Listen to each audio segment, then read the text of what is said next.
ada. Ya, tapi aku jam 6 harus sudah balik. Oh iya, kan sampai maghrib. Ya, oke. Wes sana. Joinnya aku tak Google. Saya coba Bu, tak begini Google. Video statement. Ini wajah baru selain Singgi siapa? Saya dua.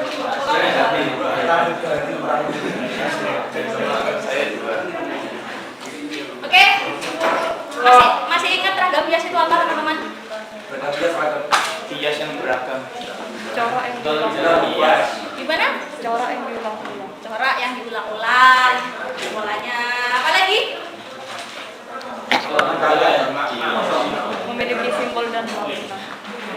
Simbolisme. Apa lagi? Lukisan. Apa? Corak. Corak.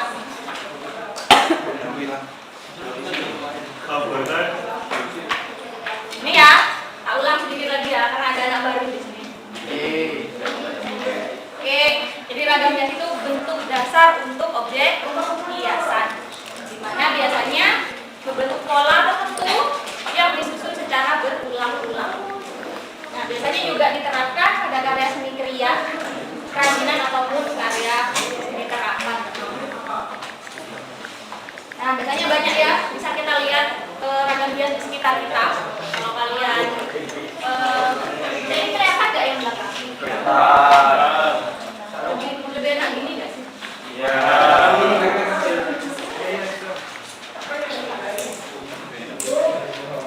Oke, biasanya kalau dari medianya itu banyak. Mungkin ada kain, lalu ada kayu, gitu ya. Untuk pahatan ada batu, gitu ya. Banyak banget medianya yang biasanya dipakai untuk ragam hias. Kira-kira buat project kami kalian mau pakai media apa?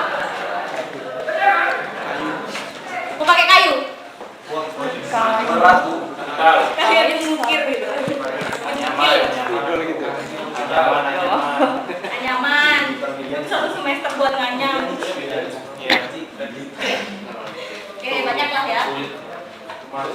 Oke, jadi kalau dibedah dari fungsinya teman-teman ada dua. Yang pertama ada fungsi pasif sama fungsi aktif. Kalau fungsi pasif itu cuma buat menghias saja. Jadi kita cuma melihat karya ragam hias itu ya udah berdasarkan keindahannya aja, berdasarkan estetikanya aja. Nah, sedangkan kalau fungsi aktif biasanya yang mendukung hal lain pada benda fungsional. Nah, contohnya misalkan ini ya, contohnya di kayu, meja pada kayu gitu ya. Ketika ada ukirannya, kira-kira yang termasuk ke fungsionalnya itu bagian mananya?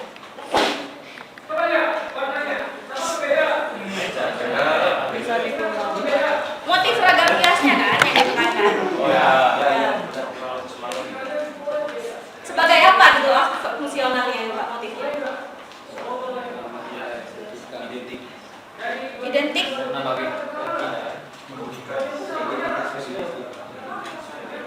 Ayo, aspek fungsionalnya, bukan keindahannya. Oke, bisa menambah harga, menambah nilai itu jadinya. Ya, tapi kalau fungsi aktif kurang, kan cuma fungsi secara keseluruhan.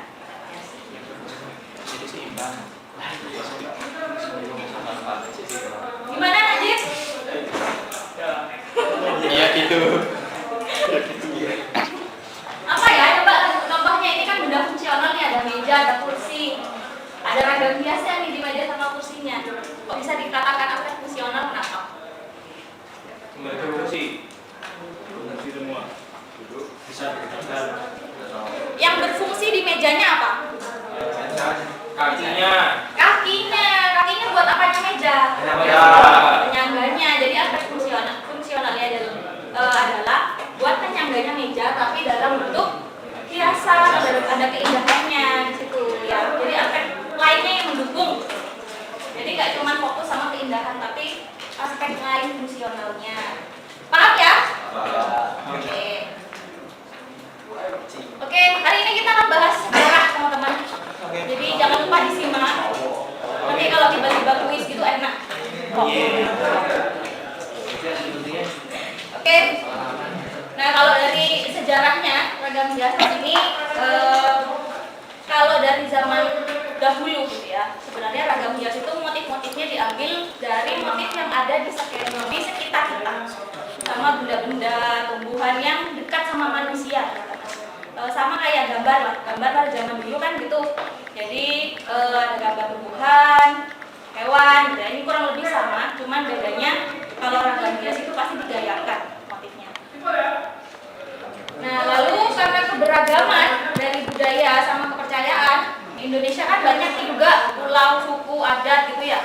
Jadi masing-masing suku budaya itu juga menyesuaikan sama kehidupan mereka saat itu. Mungkin budayanya suku Jawa sama dulu sama di suku Batak, maka seperti itu ya. Itu mungkin berbeda pada zaman itu. Jadi juga akhirnya mempengaruhi motif ragam hias yang ada pada masing-masing kebudayaan. Lalu hal ini menjadikan karya ragam hias memiliki makna simbolis terhadap budaya dan karakteristik masing-masing daerah. Nah, akhirnya muncul tuh karakteristiknya. Kenapa kok masing-masing daerah itu punya gayanya sendiri gitu ya, punya motif sendiri gitu ya. Kira-kira kenapa di Indonesia banyak suku yang berbeda-beda?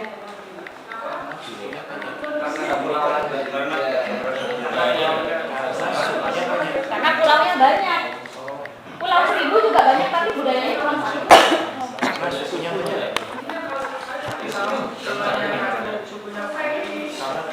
Tanya kenapa akhirnya sukunya banyak? Wilayah. Karena Sebagian wilayah. Kenapa? Kan ibu nanya kenapa budayanya itu banyak? Tukaran budaya pada zaman di zaman dahulu gitu ya.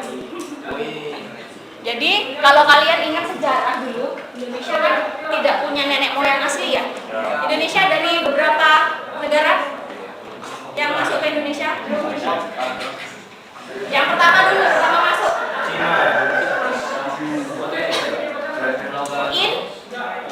India yang membawa Hindu Buddha itu pertama kali.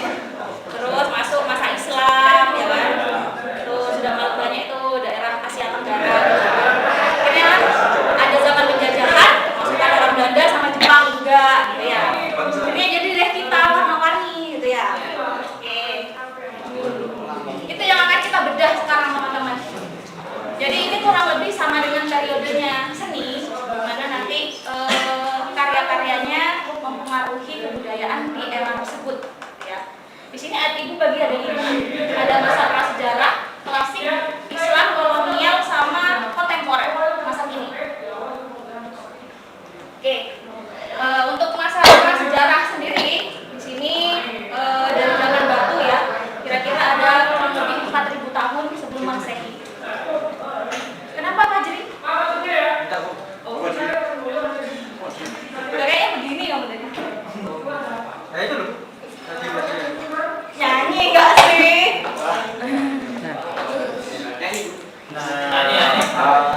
Ayo nyanyi dulu.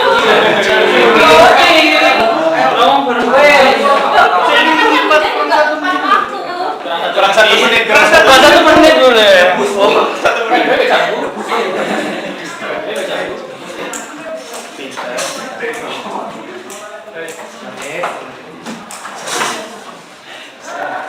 Oke, dilanjut ya. Jadi zaman prasejarah itu ada di masa 4.000 tahun sebelum Masehi. Nah, next masuk ke masa klasik. Nah, di masa klasik ini yang mulai ada masuknya Hindu Buddha ke Indonesia. Jadi kurang lebih ada di tahun Masehi udah di 100 abad 1 sampai 150 Masehi di peradaban awal maksudnya. Lalu masuk ke masa Islam. Nah, di masa Islam ini setelah masa klasik berakhir gitu ya, Hindu Buddha sudah masuk, Islam mulai masuk itu di abad ke-11. Nah, lanjut ke masa kolonial. Di masa kolonial udah 1200-an. Lalu dari masa kini, jadi setelah masa kolonial ya, masa penjajahan selesai, masuk ke masa kini, masuk di kontemporer itu sampai sekarang sebenarnya eranya. Oke, mari kita bedah semua teman-teman, biar kita tahu bedanya masing-masing era itu apa sih, gitu ya. Oke, kita masuk ke masa prasejarah dulu.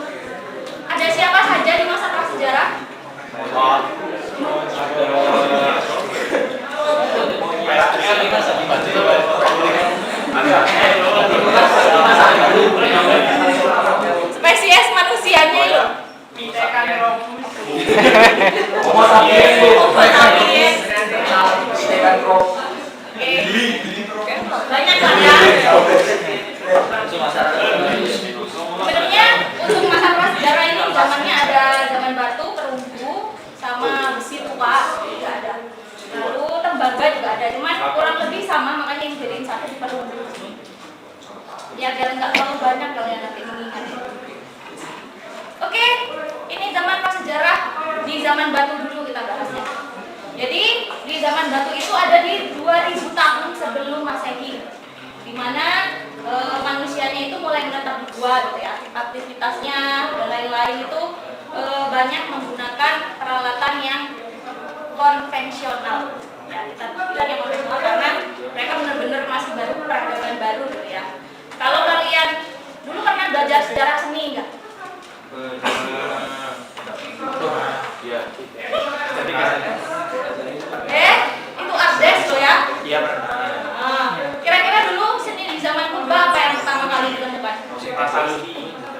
Prasasti. Coret tuh tak. Coret di gua. Ya. Kesurupan tangan. Kesurupan. Apa itu tangan? Ya, tangan itu ya. Ya. Sama lukisan biasanya berbentuk hewan gitu loh. Karena hewan buruannya mereka. Ya. Nah, ini kurang lebih sama kalau di zaman prasejarah tapi fokus ke ragam hias.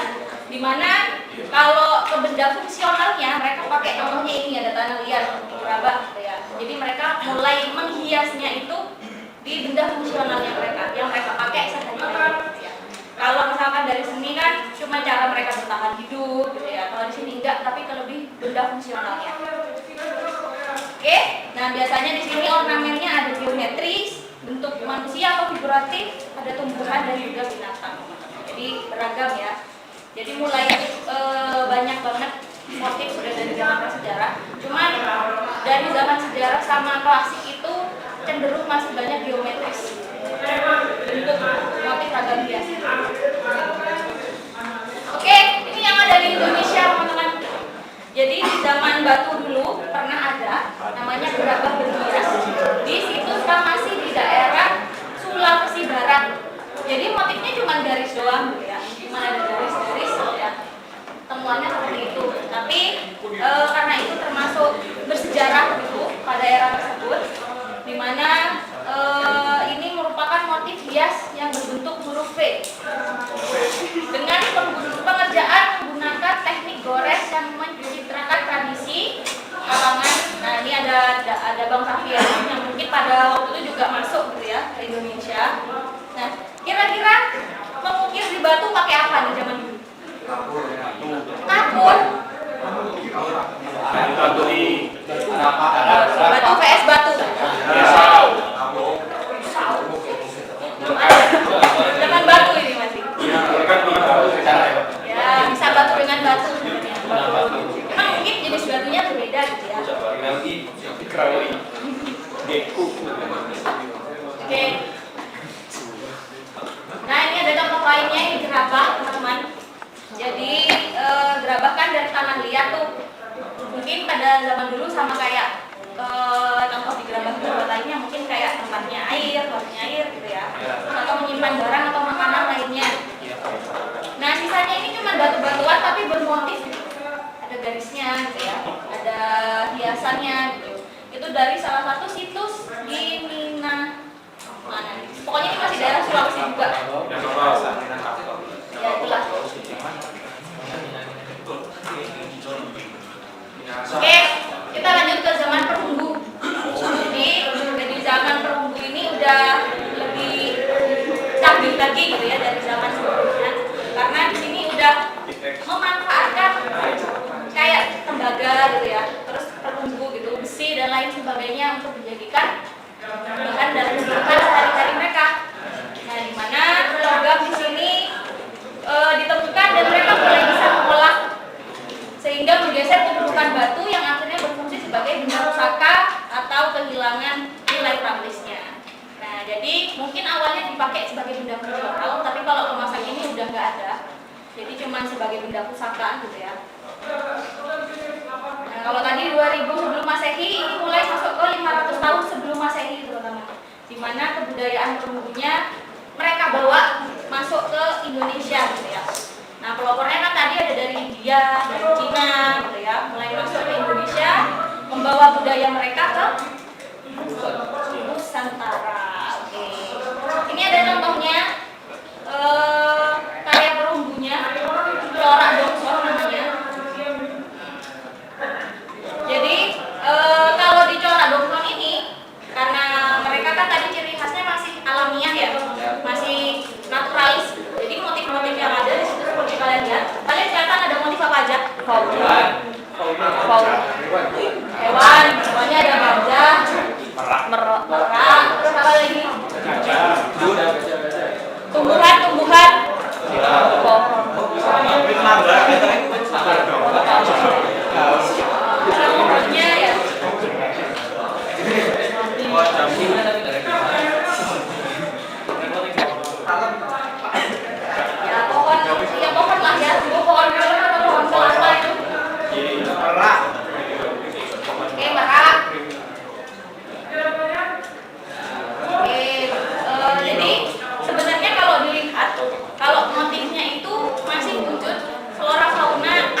sebagai motif aja, sebagai penghias aja. Oke, ini ciri-cirinya ada 3. Jadi di zaman prasejarah itu ciri-cirinya yang pertama coraknya monumental. Dimana kalau monumental itu dihubungkan dengan ciri-ciri penggambaran tokoh nenek moyangnya, yaitu berhubungan dengan monumen dalam arti sebenarnya atau alasan estetis karena corak bersifat monumental. Jadi kalau misalkan berhubungan dengan arti sebenarnya, misalkan tadi contohnya motif burung merak, ya udah karena ada hewan burung merak pada saat itu gitu ya. Nah sedangkan untuk yang kedua, alasan estetisnya mungkin burung merak pada era tersebut itu dipuja sebagai dewanya mereka gitu. Jadi ada 2 arti, entah secara harfiah sesuai objeknya, atau yang kedua ada pemahaman sendiri dari objek yang mereka buat. Lalu untuk corak dongson, nah untuk yang dongson ini cenderung dekoratif tapi tidak simbolis, jadi tidak membolkan apapun, tapi memang fokus untuk menghias saja. Dan biasanya karena untuk hiasan dia dekat dengan seni untuk seni, teman-teman. Dimana motifnya digunakan untuk mengisi bidang dasar yang luas dengan pengalaman dari motif dasarnya. Jadi memang fungsinya untuk seni aja. Lalu ada corak co. Nah, corak co ini biasanya komposisinya simetris dan garis-garis irama yang melengkung memenuhi seluruh permukaan. Jadi ini kurang lebih sama dengan yang dongson. Memang fungsinya untuk mengisi kekosongan, mengisi untuk menghias di akhir. Jadi ingat ada 3 ciri coraknya untuk di zaman prasejarah di sini.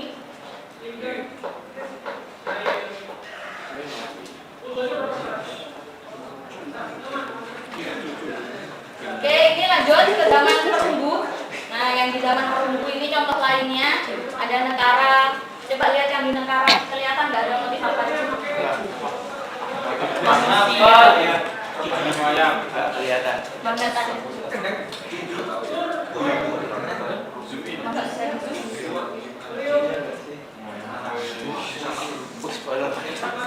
Yang ini responnya ini nggak kelihatan? Wajah. Topeng. Kalau wajah apa? Termasuk apa? Figuratif. Nah, ini yang ada di Bali malah. Jadi punyanya Indonesia asli. Jadi kalau kalian lihat wajahnya itu ada di yang di tengah ini. Ya. Ini kan di zoom nih wajahnya. Itu loh yang di tengah itu. Ya. Ini. Iya. Nah, ada di sini wajahnya. Iya. Bayangin di zaman tersebut sudah bisa mengukir pakai perunggu sedetail dan sekecil itu. Iya. Hebat nggak nenek moyang kita? Hebat. Kontribusi kalian sebagai generasinya apa? Apresiasi, Bu.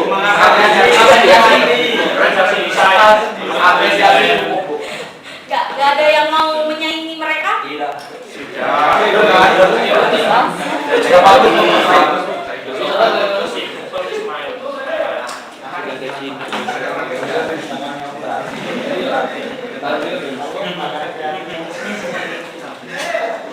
Kalau yang ini itu figuratif, teman-teman. Kelihatan nggak kayak gambar tengkorak? Ya, gambar yang Tetap pakai tas ini.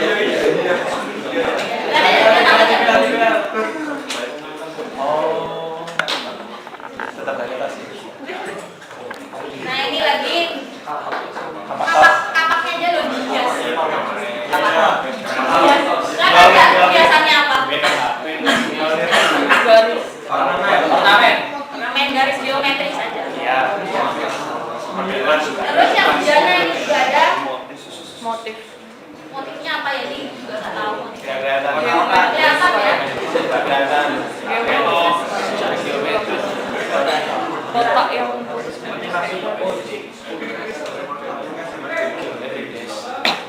Nah ini ada yang mengilustrasikan. Ada kapak perunggu dari zaman Neolitik ini yang punya ornamen. Nah kira-kira kapak itu berarti yang dipakai yang bulat ini toh? Ya. Ya. Yang bodoh. Ya.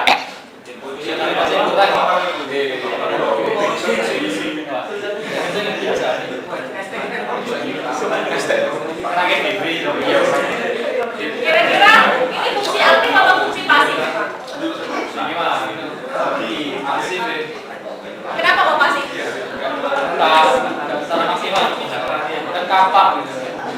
buat tembang kurang efisien. Kurang efisien. Kenapa aktif? Karena itu kan emang didesain untuk tubuh biar aerodinamisnya dapat buat lepas duluan harusnya kalau Soalnya kan kalau kita lihat ini kan zaman bumbu, berarti anggapannya besi gitu kan, pasti kokoh gitu.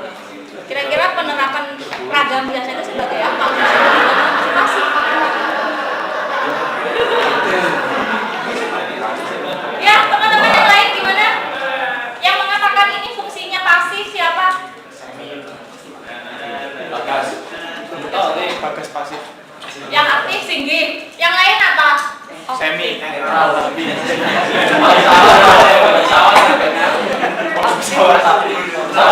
Aktif, kreatif, inovatif.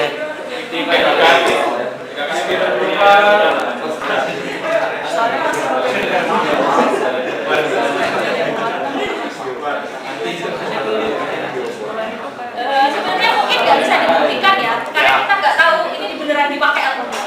Nah, betul. Kalau misalkan beneran dipakai, berarti masuk Aktif. Kalau cuma sebagai biasa, berarti masuk ke Jadi jawabannya adalah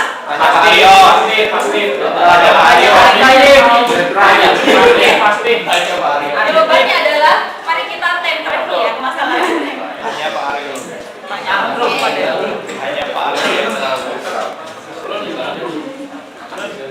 Oke, ini ciri-cirinya. Jadi sudah dirangkum gitu jadi satu dari zaman batu sama zaman perunggu tadi. Untuk motifnya cenderung menggunakan bentuk flora dan fauna sesuai lingkungannya yang agraris. Jadi disesuaikan sama masa tersebut. Jadi masa tersebut mereka masih sebagai apa ya? Masyarakat yang kehidupannya itu mengandalkan alam. Ya. Lalu menampilkan bentuk ornamen geometris. Nah, di sini ada mulai muncul ada swastika, tumpal lilin dan lain-lain. Ini kita pelajari next aja nanti bahas motifnya. Lalu menampilkan motif hias perlambangan simbolis sesuai dengan pandangan hidup religi yang masih bersifat najis. Misalkan kayak tadi tuh ada contohnya burung.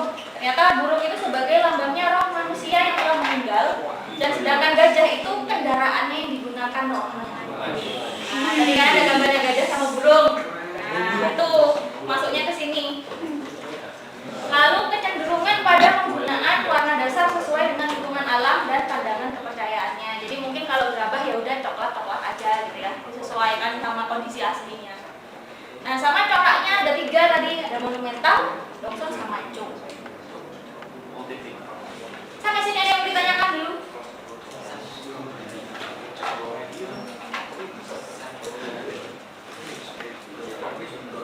Ada yang ditanyakan nggak di zaman prasejarah?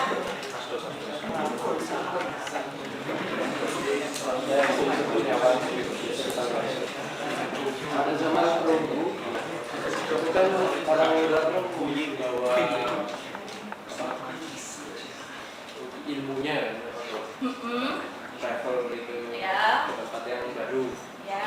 Nah, pada saat itu bagaimana mereka mendapatkan bahan baku isinya itu? Apakah mereka menggali, menambang, atau kebetulan menemukan kecewa dari pasiennya? Kan bisa Ya, bisa jadi lah ya. Pengetahuan itu ya, karena mereka hidupnya nomaden, jadi mereka kan melihat kondisi alamnya tuh mungkin di zaman batu mereka kebanyakan yang dilihat adalah batu-batu gitu ya. Nah, sedangkan ketika mereka bermigrasi gitu ya ke tempat baru, mungkin mereka menemukan material yang kok lebih kuat dari batu gitu. Tapi itu masih berbentuk serpihan-serpihan. Nah, di serpihan-serpihan itu yang mereka awalnya buatnya kapak dari batu diganti jadi kapak dari perunggu kayak gitu. Cuman caranya itu mereka mulai bisa menemukan caranya mengasah sama apa sih yang dilebur itu loh. Ya, menampar kayak gitu itu juga ditemukan sesuai dengan polanya. Kalau batu kan mungkin dipukul doang gitu ya. Nah, sedangkan kalau besi mereka mungkin mikir gitu ya. Ini gimana caranya biar dia bisa berbentuk seperti yang kita inginkan gitu. Nah, mungkin di sana mereka sudah mulai ada inovasi, ketemu api caranya dilebur seperti apa. Jadi tetap mengikuti kondisi lingkungan alam. Ya. Oke. Ada lagi?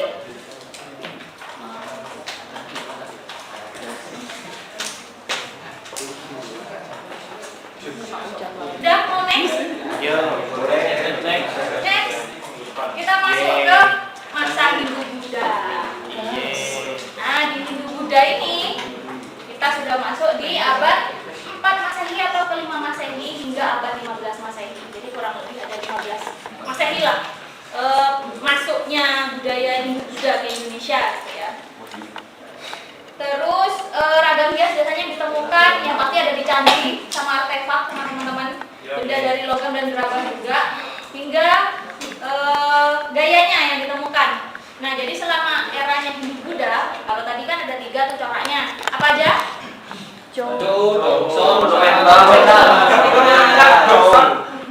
Sedangkan masuk ke Hindu-Buddha di era klasik ada 2, ada naturalis sama stiliran. Ya, karena di sini dipengaruhi kebudayaan dari Buddha. Oke, nah masuknya Hindu-Buddha gitu ya ke Indonesia. Yang pasti karena akulturasi budaya dari ekonomi, agama, politik, dan juga mungkin orang-orang yang berpetualang. Ya, dia ingin mengeksplor dunia dengan membawa budayanya ke Indonesia. Ada yang tahu ini gambar? Figurnya apa?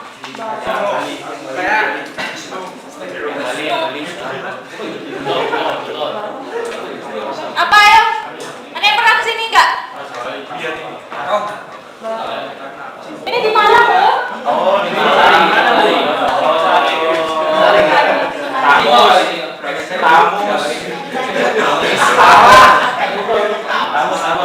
Candi Jago ya. Candi Jago.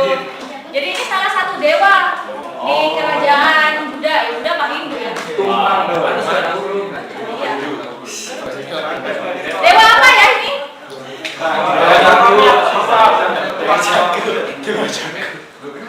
Betara Kala itu loh dewa apa? Yang penjaga, yang fungsinya dia sebagai penjaga. Siwa. Lainnya dewa Siwa.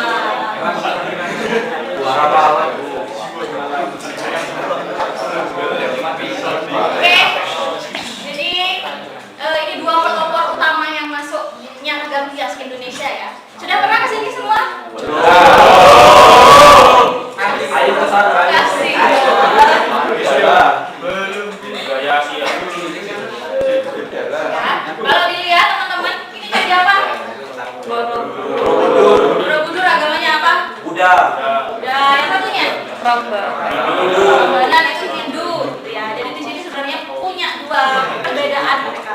Ya, tentu saja 2 agama ya. Iya. Oke, kalau kalian pernah ke sana, kalian pasti akan amazed sama motif-motif yang ada di setiap candinya, teman-teman. Iya. Ya, karena di sini ragam hiasnya itu paling banyak dipengaruhi oleh religius ya, arsitektur religi pada dindingnya.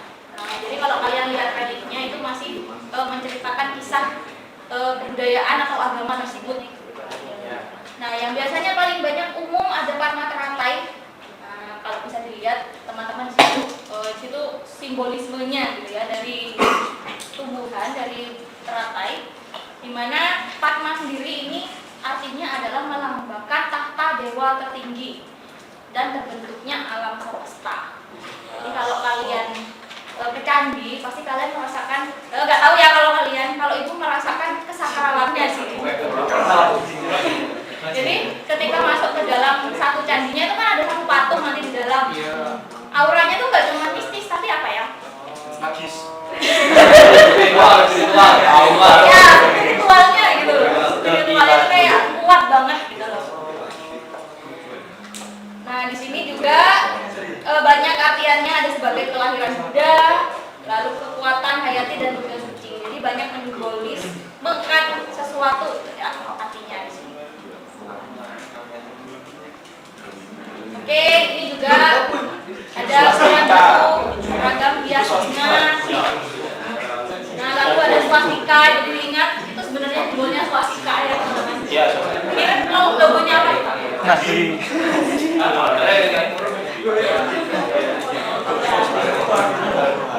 Kalian pernah ke Bali?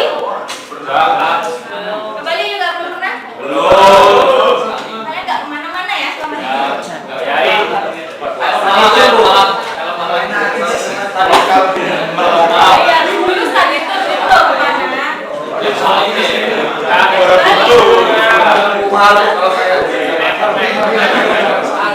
Tapi kalau ke Bali, Borobudur. enggak kalau di Bali beda banget sama di Jogja candinya. Kalau di Bali punya ciri khas sendiri.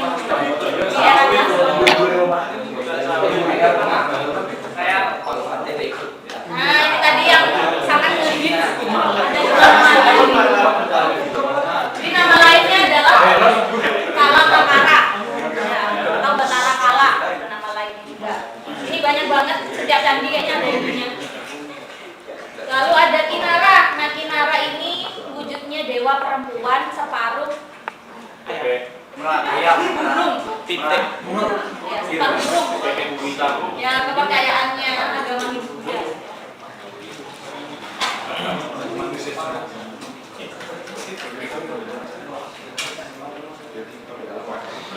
Nah ini lagi kan ibu tadi bilang motifnya kala ini ada di mana-mana, di setiap candi, mau di Bali, di Jogja itu ya pasti ada yang motifnya kala mana-mana. Tapi dengan gaya dan ciri khasnya masing-masing. Karena memang berhubungan sama keagamaan mereka.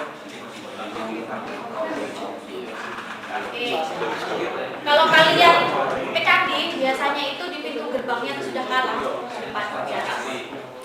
Kita pindah ke candi yang lain juga tetap ada kala di depan. Kan dia menjaga sih. Dari ceritanya seperti itu ya, dia sebagai penjaganya.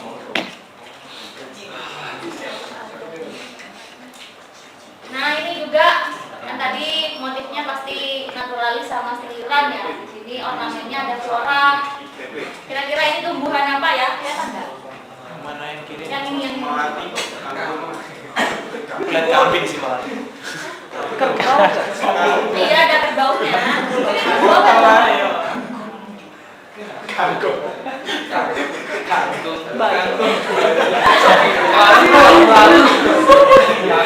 Sangat Indonesia sekali.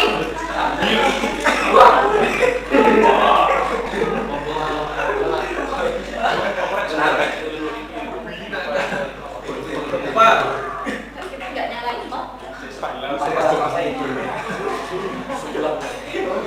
Pakis. Pakis. Bukan. Oh. Arcet nggak sih? Apa sih? Anggrek.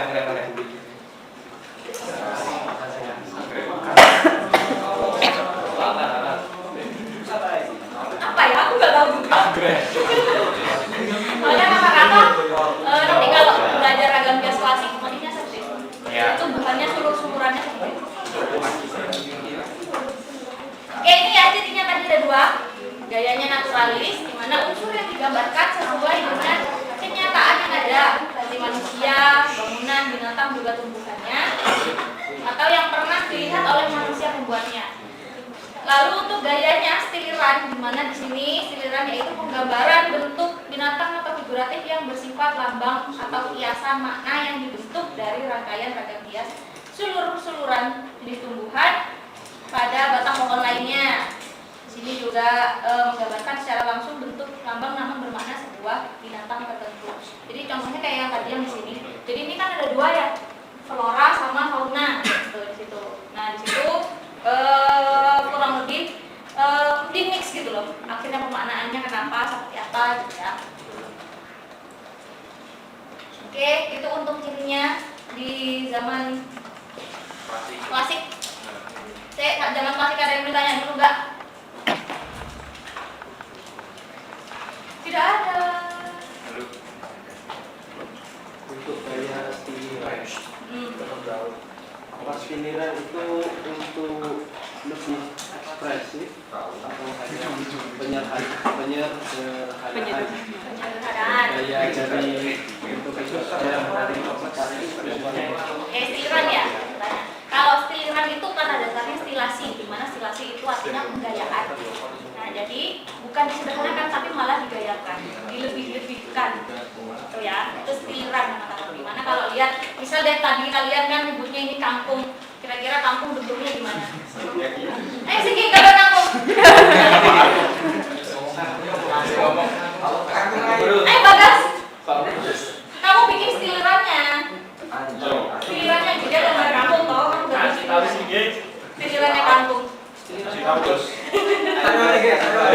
Iki aku kan segi semua. Jangan dong. Beda.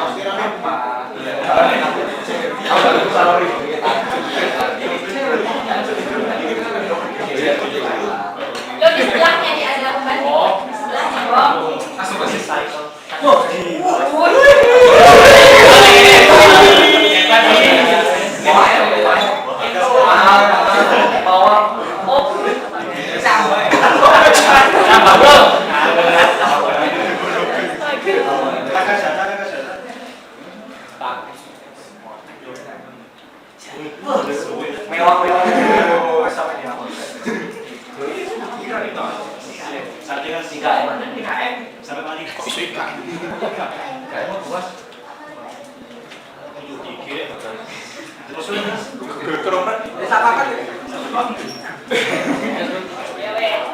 Oke, thank you. Jadi ini bedanya ya. Jadi kalau tadi ini contoh gambar utamanya, contoh gambar aslinya. Nah, sedangkan kalau still kan digayakan itu jadinya seperti ini. Ini kampung versinya Bagas tadi. Ya.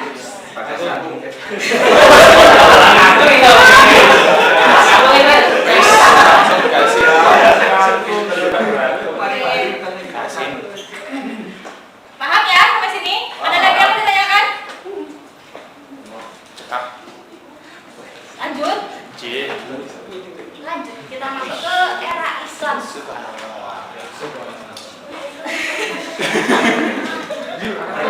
Kalau tadi Hindu Buddha masuk di tahun berapa? 5 Masehi. 5 sampai 15 Masehi. Nah, Islam ini masuk di 13 Masehinya. Jadi masih era budayanya Hindu Buddha masih ada, tapi Islam juga sudah mulai masuk gitu ya.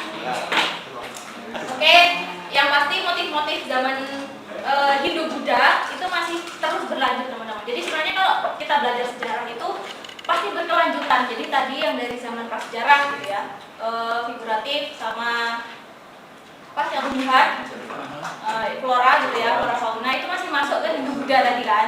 Cuma sudah banyak di mix yang Hindu Buddha. Nah, sedangkan ke Islam masuk lagi yang Hindu Buddha ini masih dibawa budayanya masuk ke eranya Islam gitu ya. Nah, ini salah satu contohnya. Ini yang berhubungan sama hurufnya gitu ya, sama hurufnya. Nah, coba lihat ada penggabungan motif apa aja di situ, kelihatan nggak? Flora.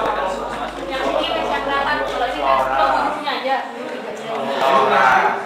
Nah, di mix, jadi dimasukin huruf Arabnya sama tumbuhan, ya, masukin. Ini masuk di apa namanya salah satu masjid gitu. Nah, lalu ini ada bentuknya juga teman-teman.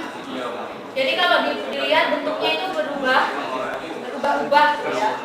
Dari yang ubahnya, lalu arsitekturnya berubah lagi. Nah, ragam hiasnya di mana kira-kira? Dikubah.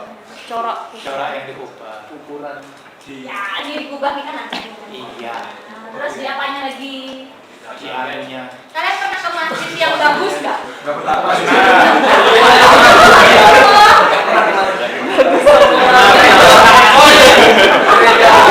Loading dulu dong. Besok.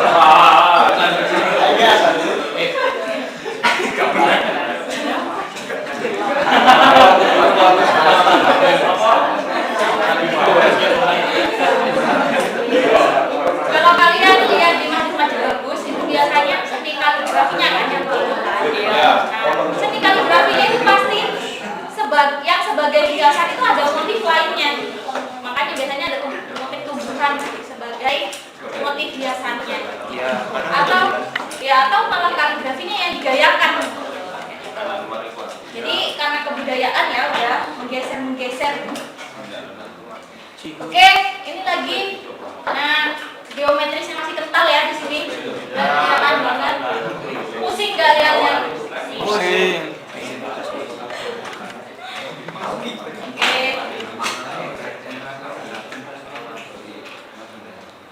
Nah, kalau itu tadi kan kebanyakan yang benar-benar kental dari Arab gitu ya, kental budaya Islamnya. Masuk ke Indonesia, berubah lagi budayanya. foto ke Indonesia hasilnya gimana? Lihatlah motifnya yang di sini. Ya. Lebih Indonesia nggak sih jadinya? Ya.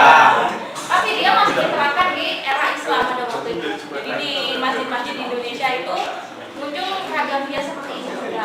Mungkin diubahnya di dalam yang tulisan Arab, tapi di dindingnya masih banyak yang motif flora kayak gitu ya. Oke. Nah ini lagi pernah melihat nggak teman-teman? Di mana? Ini Bu. Melihat secara langsung? Nggak pernah. Nggak pernah. Ya, yang biasanya ke wali-walian. Ya, makanya. Biasanya itu di Makam raja biasa. oh, kalau yang kebetulan Cina namanya Cina ini Islam yang kita beda ya. Oke. Nah biasanya itu kayak lihat teman yang bawah deh, ini bagian bawahnya. Ini kan mix ya, jadi ada bahasa Arabnya gitu, tapi digayakan jadi ragam hias gitu. Cuman ibu tetap gak bisa baca sih. Allah doang. Gak bisa, soalnya kan udah digayakan. Terus mungkin kalau lihat motifnya yang atas itu disesuaikan sama kebudayaan daerahnya. Nah ini kan tadi contohnya di daerah Masjid Raya Aceh. Aceh kan daerah Islam tuh memang dari awal gitu ya. Jadi memang motif-motifnya Aceh tuh nanti kalian akan ketemu ciri khasnya motifnya Aceh seperti apa. Kental banget sama budaya Islamnya. Oke. Nah ini sisanya mungkin kayak di kayu sama di kain. Tadi contohnya ada di batu, terus ada di masjid. Nah kalau yang ini siliran juga, ada ragam hias binatang, geometris, lalu berbentuk persegi, ya macam-macam lah ya sebagai hiasannya. Pada masa ini ragam hias seperti tupal, banji, mender, swastika, dan motif lilin mulai ditinggalkan. Kenapa kok ditinggalkan?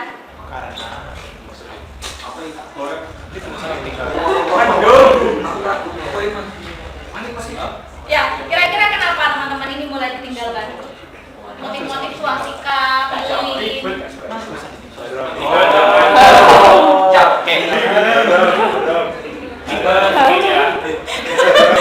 Kenapa kok haram? Menurut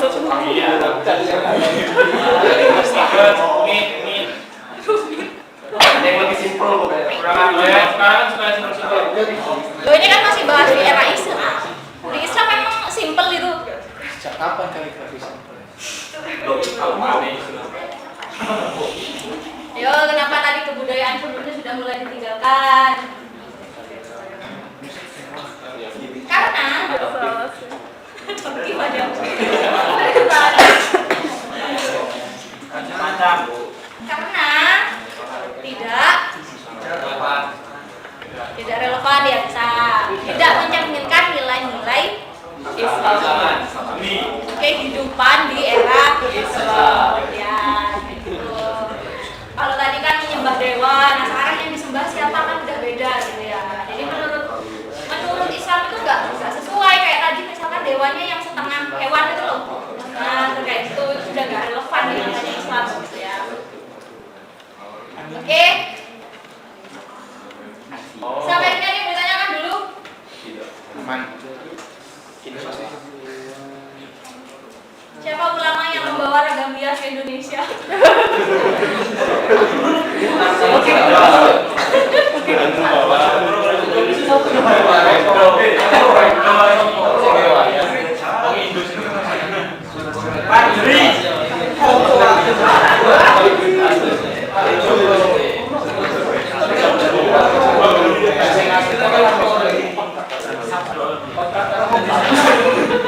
Nah, setahu ibu itu si para wali ini yang menyebarkan. Jadi nggak cuma menyebarkan agama Islam, tapi juga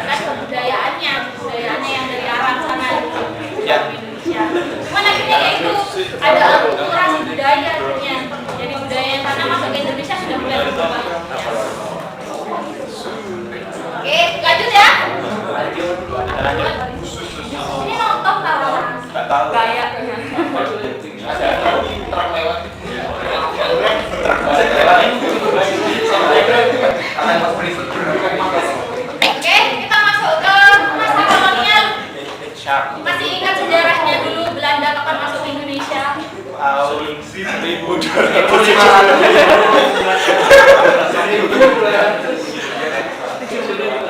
Ya ini kan masuk ke bukan menjajahnya. Bukan. Ya, cuman mulai masuk ke Indonesia-nya di tahun sekian. Oke. Peninggalan Belanda yang ada di Malang apa aja? Gedung balkon. Rumah apa? SMK. Iya, di mana? Ya, termasuk gereja itu ya? Bangunan SMK Aspal.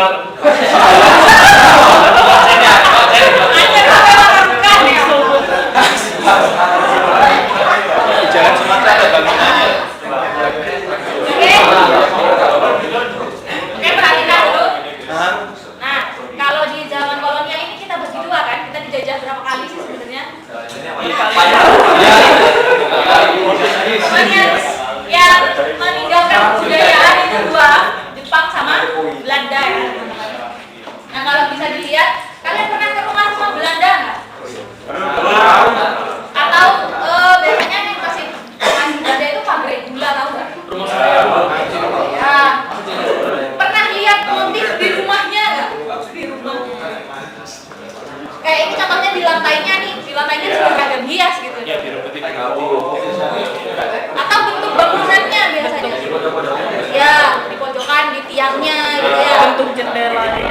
Jendela. Ya. Itulah ya, banyak mati kalau yang Belanda.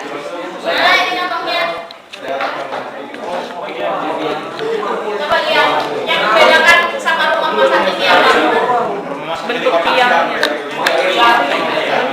Ya, bilangnya ya. Yang berhubungan sama ragam hiasnya. Ya, Motif. pilar-pilar. Penternya di atas pintu bisa. Pintunya bisa. Ubin. Corak ubin. Ventilasi. Ketok. Coba. Ubinnya ya, ubinnya lah ini yang tadi. Iya, beda. Batu. Apalagi yang hiasan dulu ya, ada ragam hiasnya. Ya itu. Ventilasi. Corak motor-motoran dulu. Bukan motif. Itu loh ventilasi udara. Ada. Ya. Tiang atas pintu. Biasanya tuh di ini loh, di atas yang lingkaran ini, lingkaran. Ya. Biasanya sejak tahun berapa gitu ya. Oh, iya. Biasanya ada ukirannya. Ya. Ayo lagi. Mana ragam hiasnya? Di pagar atasnya itu.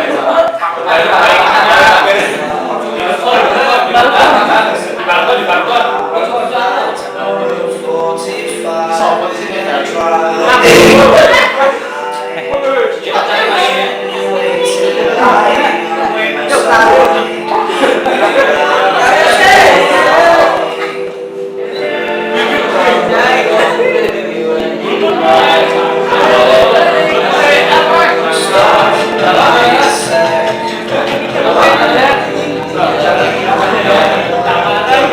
Ya kan?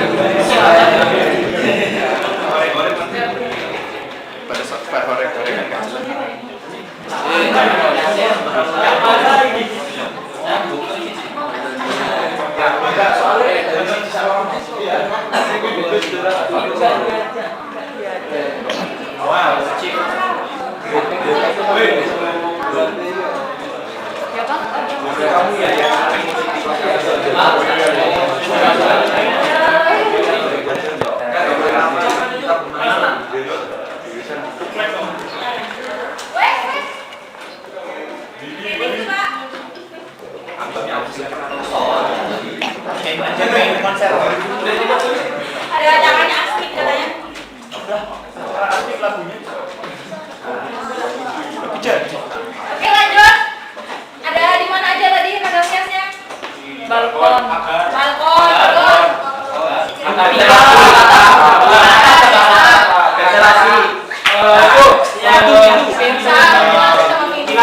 Temboknya. Pilarnya.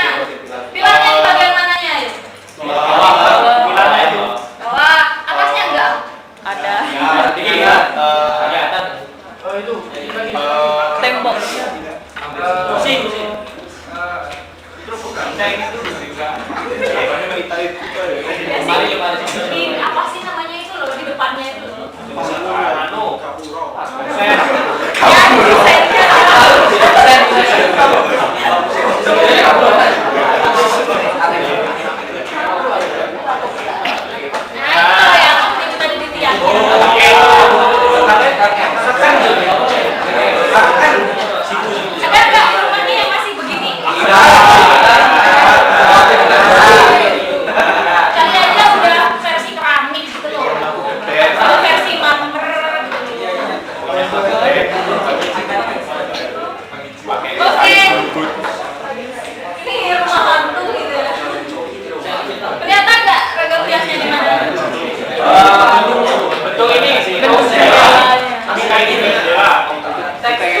Ventilasinya. Pagernya.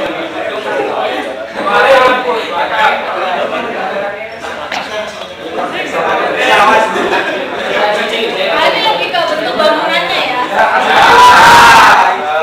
Kadang biasa sedikit.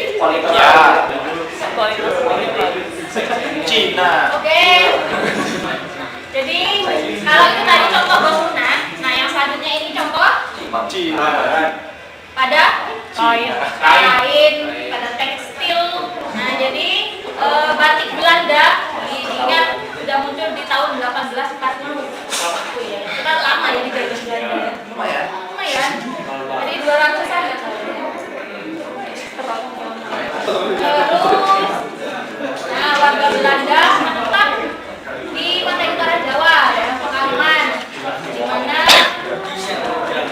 kalau zaman dulu itu termasuk di zaman Belanda ya, Telok. motif yang dipakai itu merepresentasikan kasta. Oh. Kastanya masyarakat. Jadi misalkan yang masyarakat kelas menengah ke bawah itu motifnya apa gitu ya. Terus yang menengah ke atas itu motifnya apa. Nah, jadi biasanya motif-motif ragam bias yang dipakai itu menunjukkan seberapa kaya Anda.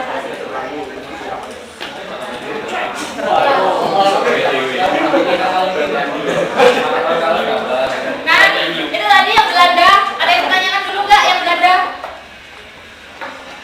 Sebelum kita masuk ke penjajahannya Jepang.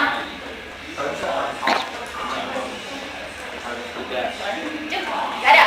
Ayo. Oke, ini yang Jepang. Di Jepang itu ada batik Jawa Kokai. Itu ditemukan di tahun 1942 sampai 1945. Di mana biasanya ini tuh nanti juga dipakai sama pribumi gitu ya, sama manusia. Ayo manusia. Sama orang Indonesia. Terus Iya, nih. nah, di sini motifnya. Kalian bisa lihat nggak ada motif apa aja di situ? Belalang apa itu? Belalang.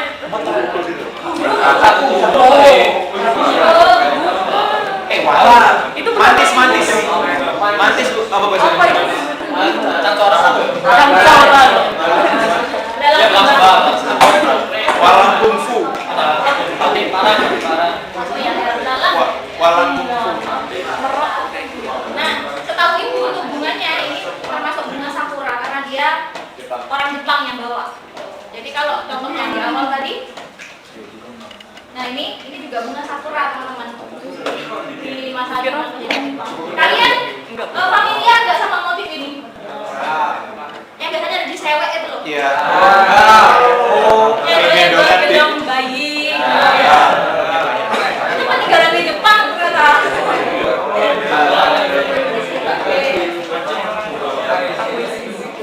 Nah, salah satunya ini juga. Jadi karena ini kombinasi sama batik yang ada di Pekalongan, ya. Jadi di mix, jadi kebudayaannya Jepang sama Indonesia masuk. Kira-kira motifnya yang Indonesia yang mana? Parang rasa itu. Yang diagonal itu. Oke, itu ya. Udah mulai masuk. Jepang ke Indonesia. Oke, ada yang menanyakan? Belanda Jepang? Ada. Sudah mau pulang aja.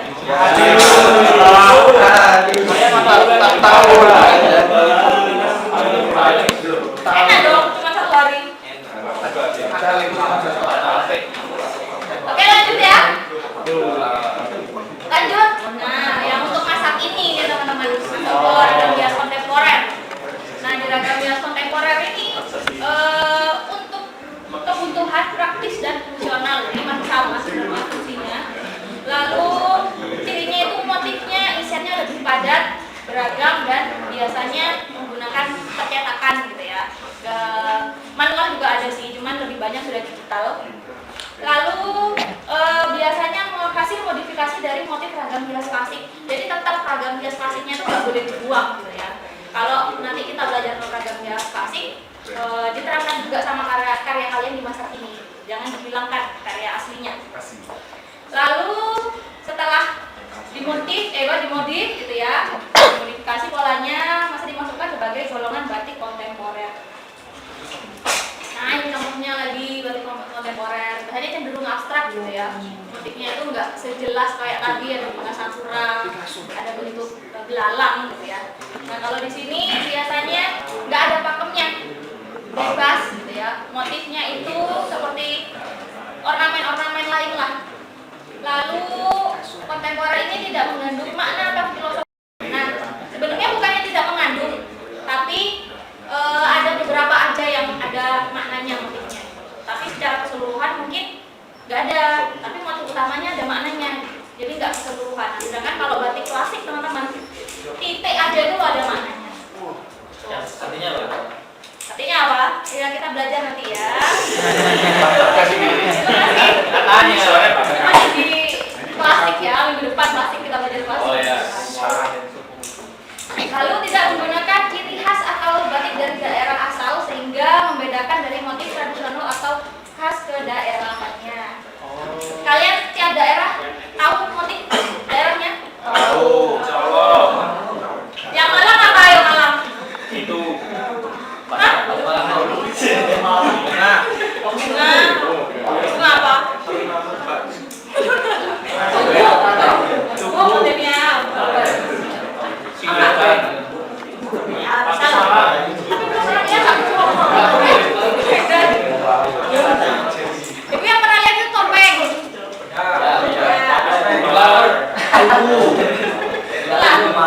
Banyak kok ya. Nah biasanya kalau udah masuk ke masa kini, balik ke daerahnya masing-masing teman-teman motifnya itu disesuaikan yang mau diangkat di daerah tersebut apa, biar tidak hilang, biar tetap lestari. Oke, ini mungkin gambarannya batik-batik atau motif-motif yang kontemporer. Yang pertama colorful dan biasanya itu lebih tidak apa ya? Tidak terstruktur rapi. Bebas kan? Jadi bebas. Nah, coba lihat penggaliaannya yang ini. Kemarin ibu sempat notice mandala sama zentangle kan? Nah, jadi mungkin motifnya masih pakai ukelnya Indonesia, tapi menghiasnya pakai zentangle ataupun mandala. Itu ya, jadi dikombin kalau udah motif-motif masa kini.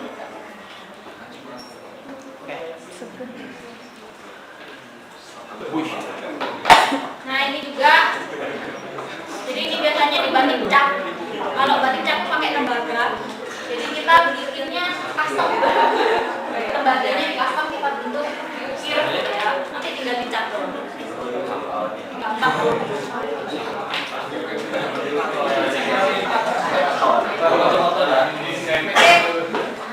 Yang ini menarik sih. Kira-kira yang ini penggayaannya dari motif apa? Floranya ada apa aja? Dewi. Nanas. Ya yang kan apa sih? Nanas. Kok nanas? Salah. Semangka.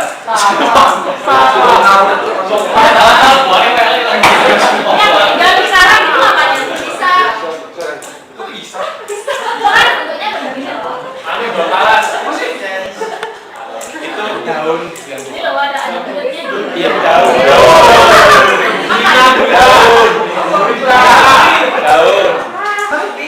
Yang benar bawah itu daun. Daun. Kalau ini salah, kira ininya salah. Yang tiga ini loh apa? Jambu. Buat lama. Dunia saking. Manggis. Manggis dari bawah ya. Iya tomat nggak sih? Tomat. Manggis.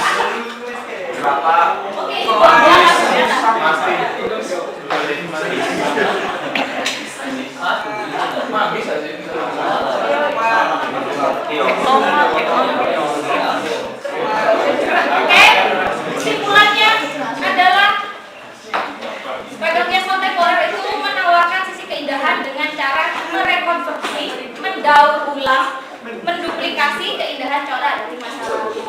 Jadi tetap masa lalunya itu tetap ada teman-teman. Cuma di sini sudah dimodifikasi gitu ya, sudah didaur ulang, diduplikasi juga, dimana akhirnya membentuk suatu kebudayaan baru, dimana yaitu namanya seni ragam bias kontemporer. Oke, question. Tadi Ramya sama aku itu beda bu. Beda banget. Aku bola gaya loh, aliran seni rupa kan. Kalau ragamnya berbeda ini kebudayaan. Bu, apa benar di Malaysia itu ada batik? Benar, kan ada batik. Batiknya apa? Oke, kalau kita lihat dari sejarahnya tadi ya, jadi kan orang India itu yang awalnya Hindu Buddha itu membawa kan, dia ke Asia nih, salah satunya ke Indonesia, ke Malaysia, ya mungkin ke Singapura, ke Filipina dan lain-lain gitu ya. Nah, waktu mereka nyampein itu di sana, kebudayaannya kan masih dipengaruhi Hindu Buddha tuh tadi, masuk kan ke daerahnya masing-masing. Sampai ke Indonesia kan berubah, masuk sesuaikan sama budaya Indonesia. Ke Malaysia juga berubah, masuk ke budayaannya Malaysia. Nah, berhubung Malaysia dan Indonesia ini masih sama, ya kurang lebih sama gitu kan. Akhirnya terjadilah perebutan kekuasaan nih. Siapa yang lebih dulu nih? Kalau dilihat dari sejarahnya, dari motifnya yang ada, yang Indonesia lebih dominan. Tapi katanya Indonesia yang dulu. Iya, makanya itu. Kan siapa cepat? Dia dapat. Awalnya. Terus Indonesia menang karena apa? Karena budayanya lebih banyak, motifnya itu lebih beragam, bukti-buktinya. Terus kalau dilihat yang banyak motif asli daerahnya itu Indonesia, karena Indonesia kan seragam pulau. Bahkan Sumatera sendiri beda, Jawa sendiri beda. Sedangkan di Malaysia kan cuma sekecil itu gitu ya. Ya itulah negaranya. Sebenarnya penyebarannya bareng-bareng. Ada lagi? Yang di luar Nurul?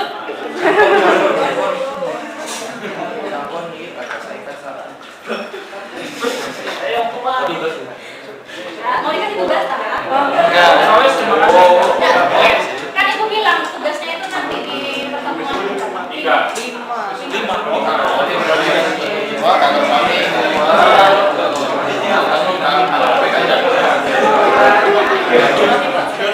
tugas gambar ya di pertemuan 5. Gambar. Boleh manual boleh digital.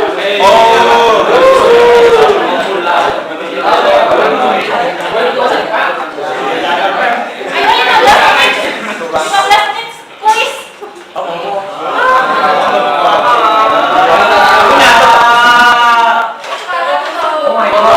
Saya capek. Sama saya juga. Kalau kita kan lebih banyak. Ini kan materi hari ini sama materi depan. Mau dicicil aja apa jadi satu? Cicil ya. Kita butuh 5 orang terus ya yang salah ya. 5 orang salah selesai gitu tulisnya ya. 5 orang salah jawab. Salah semuanya biar cepet selesai. Siapa tuh? Memilih atau dipilih? Pilih aja bu. Yang gampang-gampang.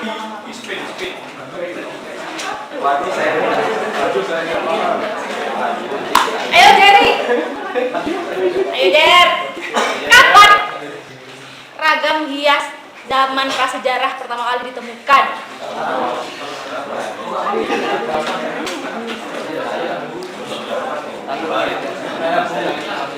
Kapan? 2000 tahun sebelum Masehi. Ya. Zaman prasejarah. 2000 tahun.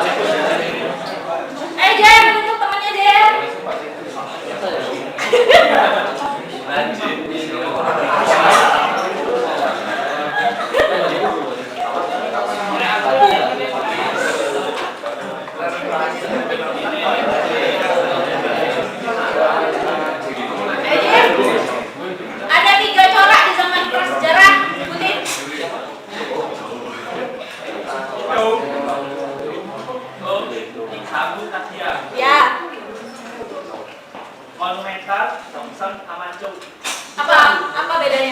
Wah, saya itu Bu, pertanyaan. Ya wes, tunjuk temannya aja lagi. Oke. Waktunya Penjelasannya 3 corak tadi. apa ya? Johnson. Kalau si monumental itu berhubungan dengan monumental. Apa? Monumental itu apa? Dengan yang pernah dilihat Bu, kayak bangunan apa itu intinya yang bentuk aslinya. Ya, oke, bisa dilihat. Terus Biasa dilihat. yang Johnson tadi itu memiliki makna lain. Contohnya kayak Merak tadi itu roh kita, terus si gajah itu kendaraan kita menuju alam roh. Ya, Terus si Chow tadi saya kurang apal. Kayak tadi. Sebentar, kayaknya saya nggak nyatu juga. Jadi dia nggak nyatu. Si Chow saya kurang tahu. apa yang Cuk? Duh. Dia sudah bisa jawab 2, jadi nggak dipukul. Yang Cuk itu komposisinya. Ayo tunjuk lagi. Sopo ya? Itu loh yang telat tuh tunjuk. Cewek-cewek ini saya ini. Oh iya. Dia minta. Dia minta. Rizal minta. Ayo, dan sudah boleh nyontek dong. Tak apa.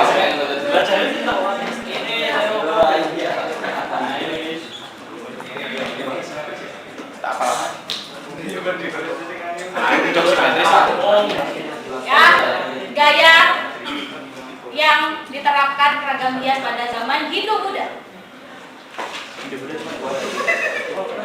Gampang, cuma 2. Oh, masa klasik Bu.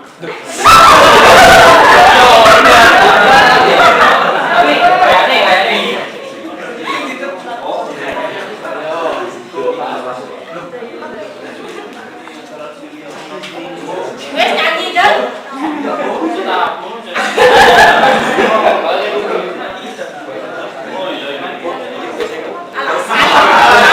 Sampai sini Billy.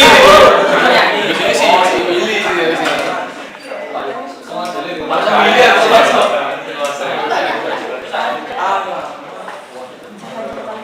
Ayo apa? Naturalis sama stiliran. Naturalis apa? Stiliran apa? Naturalis unsur yang digambarkan sesuai dengan kenyataan. Kalau stiliran itu digambarkan pada gaya stiliran itu penggambaran bentuk binatang. Oke, dia mau baca tapi ya. Ya. Tapi kan masuk. Kalau kamu kalau nggak ada L nggak tahu ya. Berarti pakai dua Elsevier. Ayo tunjuk lagi temennya.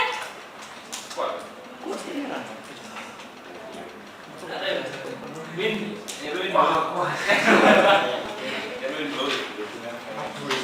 Yang gampang Lex. Batara Kala. Yang mau mengetahui tentang Batara Kala. Ada.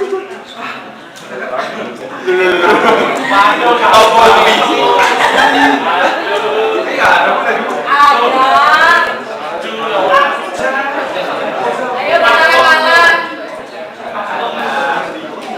Oh nyanyi weh. Ini dong. Batara Kala. Apa yang diketahui gitu kan? Iya, yang mau mengetahui aja. Di bawah dari Di bawah. ya. Diambil dari agama Hindu-Buddha. Udah gitu. Hindu apa Buddha? Hindu apa Buddha? Itu apa Buddha? Iya. Hindu Buddha. Hindu apa Buddha? Jadi dia itu simbolismenya apa? Dewa ya. Dewa apa?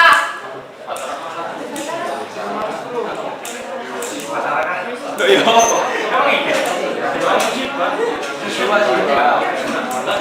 Wes, ayo bisa. Dia kita dapat mangsa satu. Apa jawabannya? Dewa Siwa. Dewa kelahiran Dewa. Dewa kelahiran. Dewa bisanya. Ayo tunjuk lagi temannya. Unfair weh. Siapa ya? Apa nih?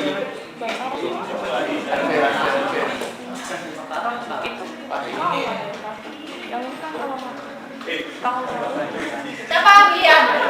Biliar.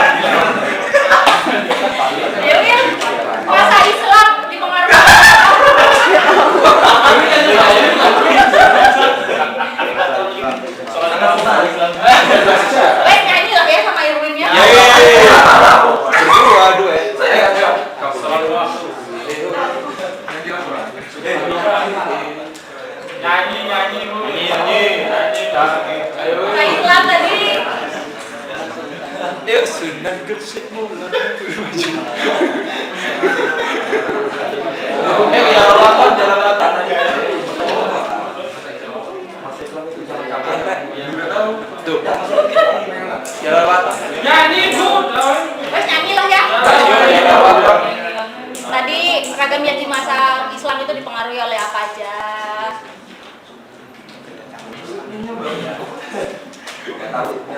Oke, 2 orang sudah skip. Dipengaruhi apa aja? Lah, yang lain nggak tahu. Wah, tadi semua Bu. Kedatangannya Pak. Penyebaran agama Islam oleh siapa? Sunan Gresik. Karakteristiknya seperti apa? Mulai Kayak geografi. Iya. Lebih banyak pertumbuhan, meninggalkan hewan. Ya, mulai meninggalkan dewa.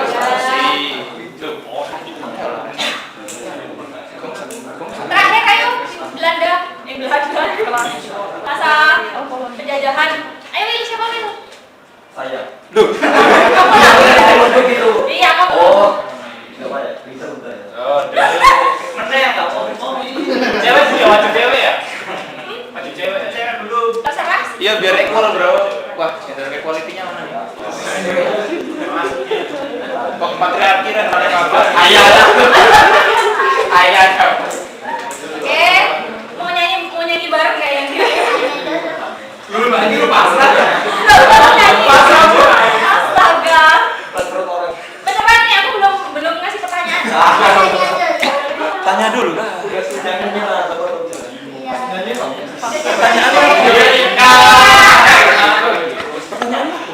Zaman kolonial masuk ke Indonesia tahun berapa? 1200. Hah?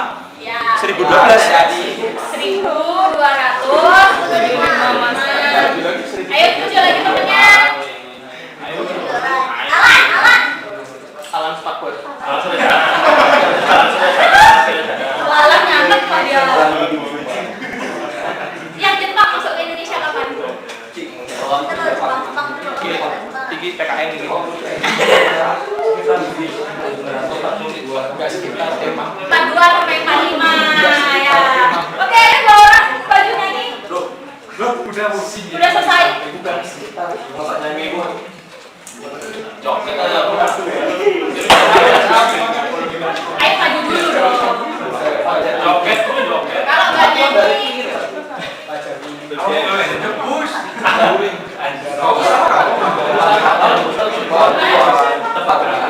tebak gerak. Berarti mereka saling menebak sama lain gitu lah. Masa kita yang Mending nebak? nyanyi nggak sih? Kan Mereka aja. Mending nyanyi nggak sih? Surabaya. Surabaya. Mending nyanyi nggak sih dengan Mari? Ya boleh. Terserah. Siapa dulu yang mau praktekin? Siapa yang nebak? Ayo, saling mengalah ganti kak. One piece. Nggak ngerti ya. Topiknya Asia, wes topiknya Asia. Asia ini kamu sama Asia. Iya, kontinen. Ya wes kampus Asia aja ya. Oh, Kampus Asia aja. Jadi orang boleh. Boleh. Oh, ini tadi. Kamu yang peragain dia yang nebak. Tepat Nanti dosa. ya nanti tapi ya. Tepat dosa. Dua.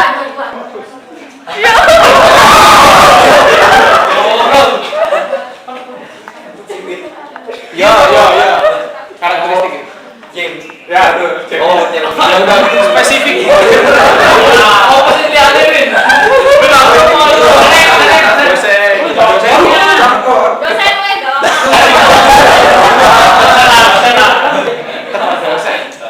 Mas nggak bisa gitu mas.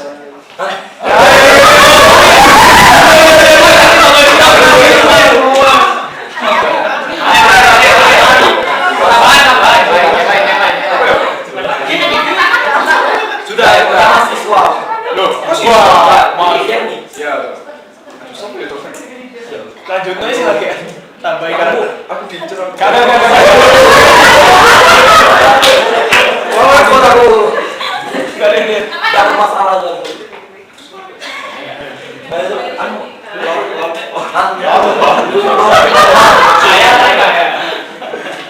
Mas, bisa gitu mas, kamu mas. Oh, Tuh mas, itu kurang sekali. Oke, berarti yang sekarang Ayo. Bu, ini harus pakai gerakan atau? Iya lah, sama gerakan kok. gerak sebenarnya, cuma dia kan tadi ngomong. Iya, gak balik. Punya kamu gerakan. Jadi Ya. Aku nggak ngerti lagi. Gampang. Tak pas semua. gesturnya. Tekstur. Gestur.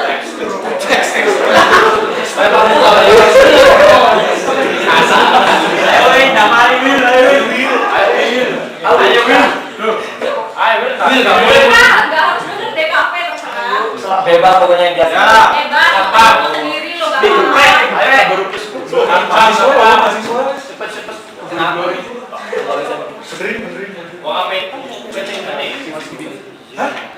Suwernya hatam.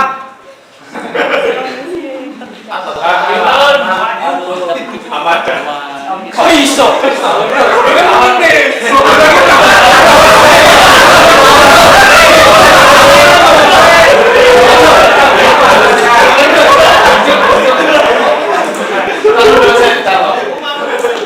Cicawan itu, Cicawan. Ayo dosen ini. Sabar. Ayo. Enggak tahu masuk kuliah kok. Selamat pagi, Ustaz. Teman-teman semua. Gerakan Wil. Orang gua habis aja.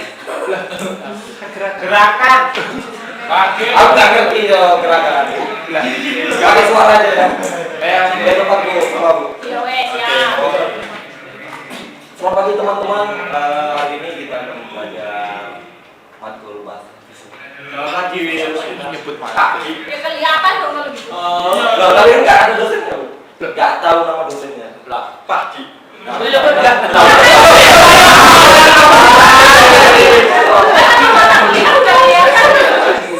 Masih liburan.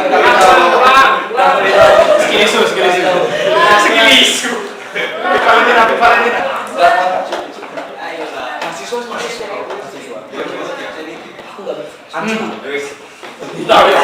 Coba.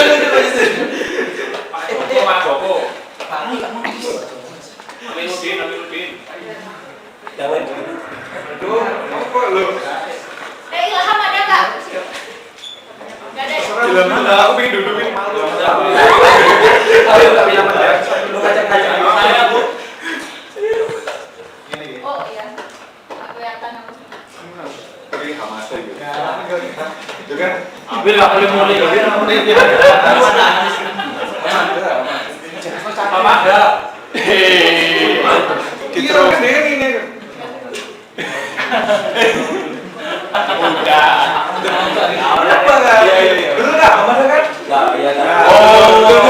Dosen ini. Boleh duduk. Siapa nggak bisa? Enggak boleh ada. Dosen ini. Enggak pasti itu. Belum. Bagus sorot.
ikut katanya.